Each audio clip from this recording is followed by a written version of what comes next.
What if the way that you walked and talked when you were about 2, 3, 4 years old is what impacts you today in the way that you make sales or you earn income or your lack thereof?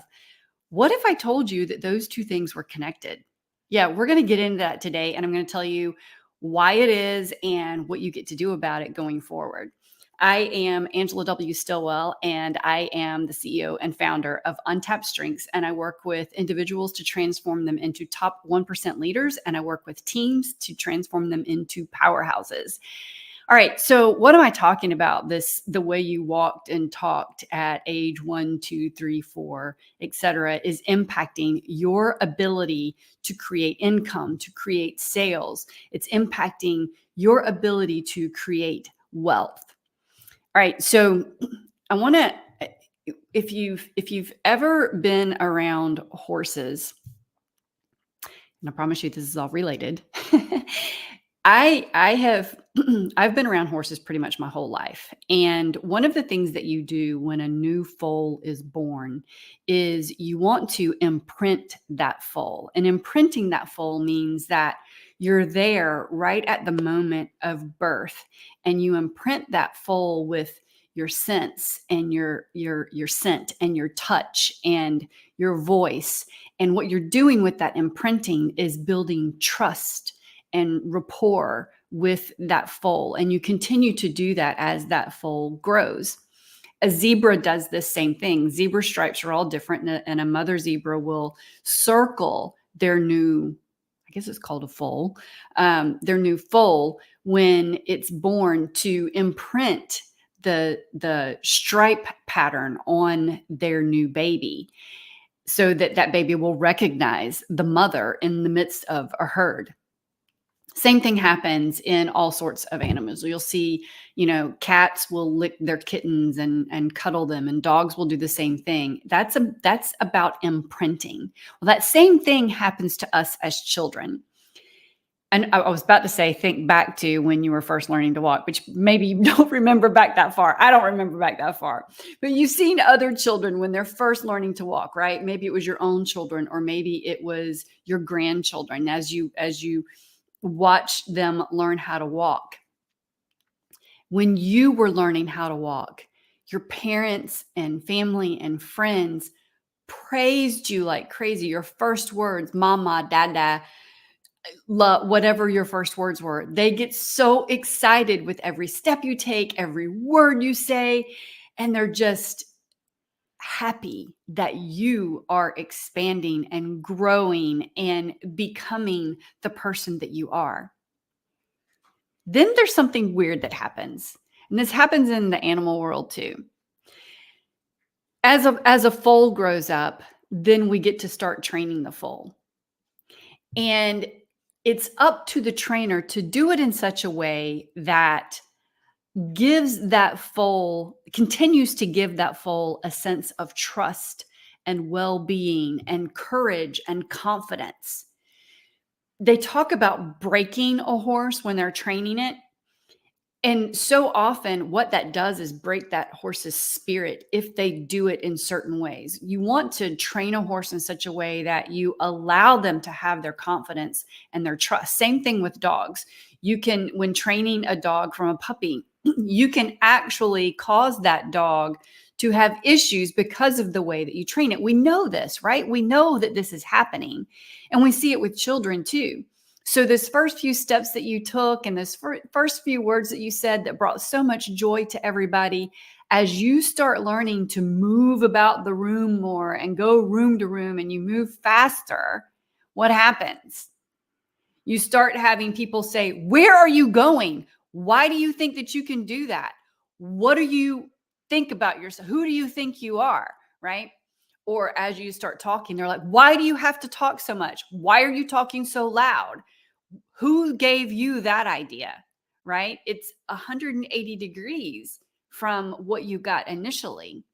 And so when there is a lot of that in life, and it happens all the way through school. In fact, our school system is such that it trains us to be They're at a certain place, sit in a certain seat, don't speak until spoken to. You answer questions in this way. In fact, now the way the testing is and everything, you have to take the test according to the way the standards are, as opposed to the way that works for you, right? And everybody learns differently. That's why there's, when we do adult learning, when I'm working in organizations and I'm doing training classes, I want to make sure, and I do this with my clients and everything too. You want to make sure that there are physical exercises, that there are verbal exercises, that there are reading exercises, there are tactile exercises, because everybody gets imprinted in different ways as they are learning. Well, in school, they're teaching you to do things one particular way. In fact, PE has even been taken away in many cases. Like recess and PE and things that allow our bodies to move. My understanding is, I don't have any kids in school, but my understanding is that a lot of that has been taken away from children. And the only way that they get that is if they become involved in sports, or if they are involved in something at home that allows them to be active. And so often now, kids are spending all their time on these devices or pads or gaming. They're not actually using their physical bodies any longer. So here's what this does. This teaches you not to trust yourself.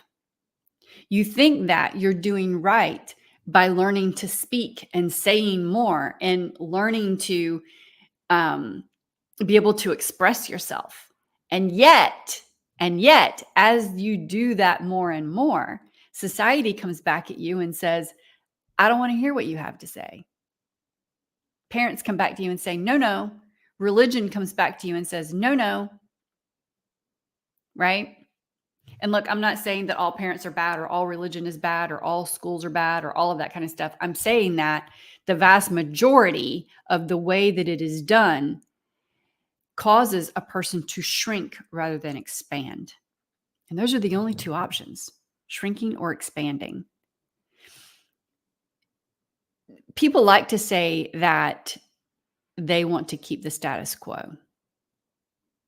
I want to make just enough to pay my bills. I want to make just enough to get by. I want to keep things as they are. I want to keep the status quo. I love when these things do these thumbs up on these screens. Man, it drives me crazy. I talk with my hands. And so all of these platforms drive me nuts that they do this now. I got to figure out how to turn that off. But what that does, so circling back, scratch my squirrel brain moment there.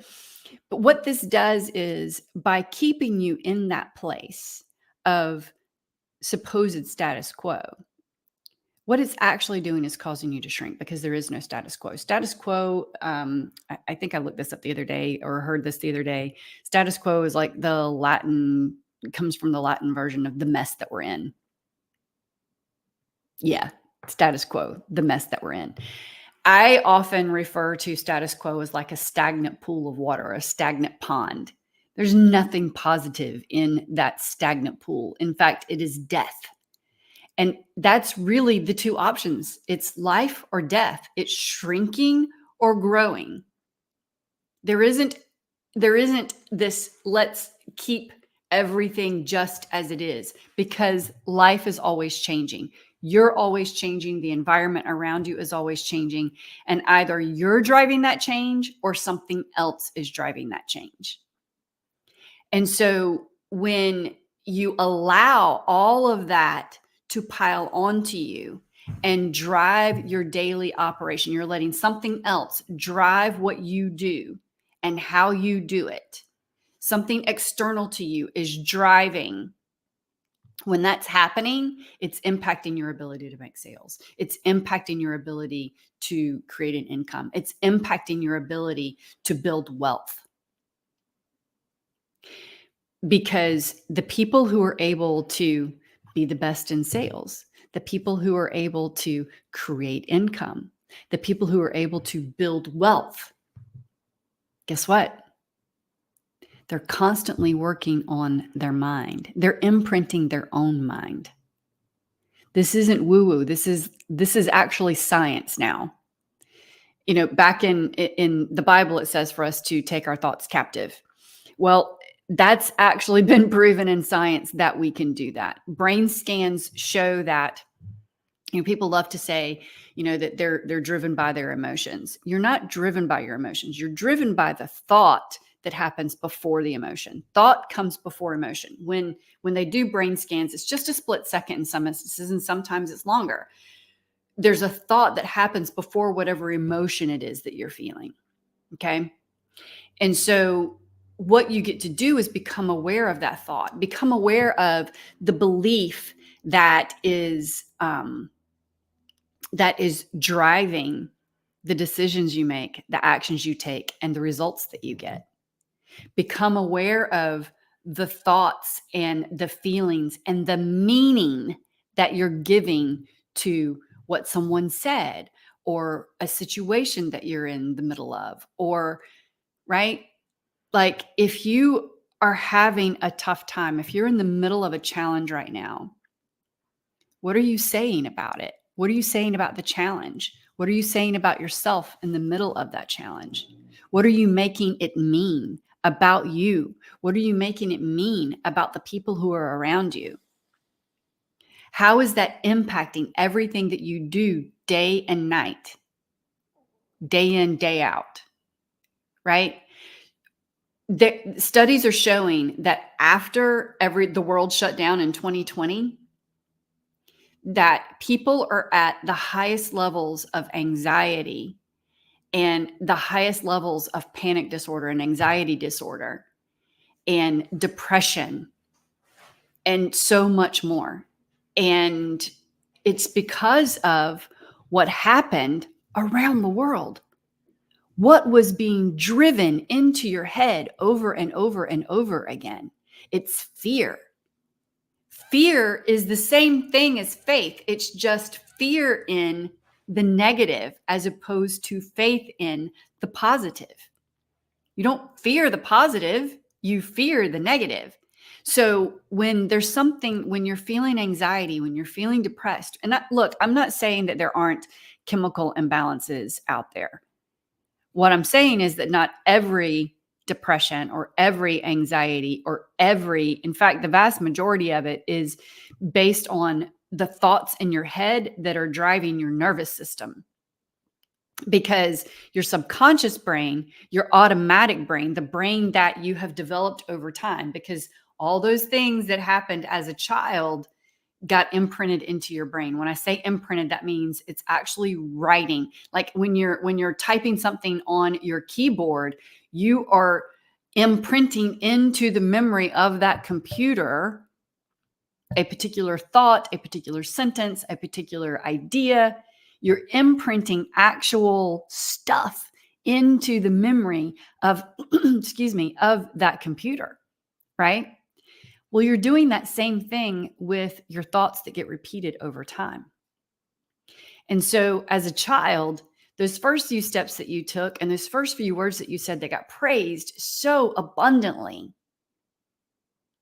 gave you courage and happiness and joy and a desire to do more of that. And then when you turned the corner and you started getting reprimanded for walking too much, moving too fast, talking too much, talking too loud, talking too quiet, right? When that started happening, that also began to imprint in your brain. And then you entered school and it happened more. Be quiet. You don't speak until spoken to. You sit where I tell you to sit. You raise your hand when I tell you to raise your hand. You answer the way I tell you to answer. You go to the bathroom when I tell you to go to the bathroom. You eat when I tell you to eat. You eat what I tell you to eat, right? So all of your creativity gets shrunk. It shrinks. Unless you have something in your life that is helping you continue to expand it, it shrinks. There's a story, I can't remember the name of the book. It was the woman who wrote or created or produced the the Broadway play Cats. As a child in school, her teachers came to her mom and said, there's something wrong with her. I can't remember her name. Her name is escaping me at the moment. Man, I wish I could remember the name of this book. But anyway, they tell the story about her teachers coming to her parents. And this has happened so often with children, the whole ADD, ADHD. And look, I've taken those tests, and every time I take them, I am off the charts. I am off the charts. But her teachers came to her mom and said, she's not sitting, she's not learning properly, she's not, look, there's the thumbs again. She's not, this is not the right environment for her. We think that she needs to be in special needs. And her mom was like, she is not a special needs child. What is it about her that's making her so different? So thankfully, she took her to a therapist that gave space to figure out what was going on rather than trying to form her into something that she wasn't. So what this therapist did was put her in a room, had the mother step out with the therapist into the hallway so that they could watch her through the window. And before they stepped out, the therapist turned on music. And so they gave her a place to be creative and do her thing. And as they stepped out, they were like, we'll be right back. You just be in here and you do you. And so they closed the door. And as they watched her with the music, she got up and she started dancing and moving with the music and was like keeping perfect time with the music. And the therapist said, there's nothing wrong with your child. She's in the wrong learning environment. Take that in. She's in the wrong learning environment. How many of us have been in the wrong learning environment? And that's whether it's an external learning environment or what we're teaching ourselves by what we repeat to ourselves over and over and over again. If you're continually saying, I'm stupid, I can't do this, I don't know, I don't have the answer, then you are imprinting on your own brain that you're incapable. And you are not incapable. Double negative there. You are highly capable. You're capable of creating sales. You're capable of creating wealth. You're capable of creating an income that will do more than just get you by. Okay? You are so capable. I love to ask my questions, and when I'm standing on stage speaking to audiences, I love to ask what if questions. And those can be very powerful. They can be very limiting questions because the vast majority of them, the vast majority of the what if questions we ask from a negative standpoint. What if this goes wrong? What if I fail? What if they hate me? What if they reject me? What if he doesn't love me? What if she doesn't love me? What if I get sick? What if I don't have enough money? What if from a negative standpoint? That's typically how we ask that question. And I'm turning that question on its head because you have the full capability of switching it to positive what if questions. What if you succeed? What if they love you? What if you are able to create? What if from a positive standpoint, right? So my encouragement to you is to really think about how you've been imprinted. Go back and think about what were the lessons that I learned? What are the thoughts that come up for me? I have a Facebook group that's actually named What If. And I would love for you to be a part of it because inside there, it's a free Facebook group. Inside there, we're just kicking it off. And what I see happening inside of What If is allowing people to really dive into those creative juices that allow them to create a life that is one that they've always dreamed of. Or maybe they haven't dreamed because they haven't given themselves permission to dream. And that that literally puts a lump in my throat and causes my eyes to well with tears, because to not be able to dream, to deny yourself the opportunity to dream, to deny someone else their ability to dream, to me is criminal. We were designed to dream. We were designed to create. So I invite you to leave a message in the comments on whichever platform you're watching this, or send me a DM. You can send me a DM on Instagram or LinkedIn or in Facebook Messenger. And all you have to say is the words "what if," or just tell me that you want to be invited to the group "What If," and I will get you the link to it, because we're building a community that allows people to dream and grow and create as the creatures that you were designed to be, as the human beings, not human doings, human beings. There's a difference. You're not just this human doing things all day long. You are being a particular way, and I want you to be the fullest expression of yourself that perhaps you've never even dreamed of. So join me. Can't wait to see you inside What If. Actually, it may even be the link on the screen may even have a link to it. I forgot about that. The Linktree link that's on the screen may have a link to the What If community on Facebook. So hope to see you inside the group as we continue to grow. Some fantastic people already in there sharing some ideas and what they're doing in life. And I want you to be a part of that as well. Join me in there and have a fantastic remainder of your Wednesday. And until next Wednesday's live, have a fantastic week. See you soon.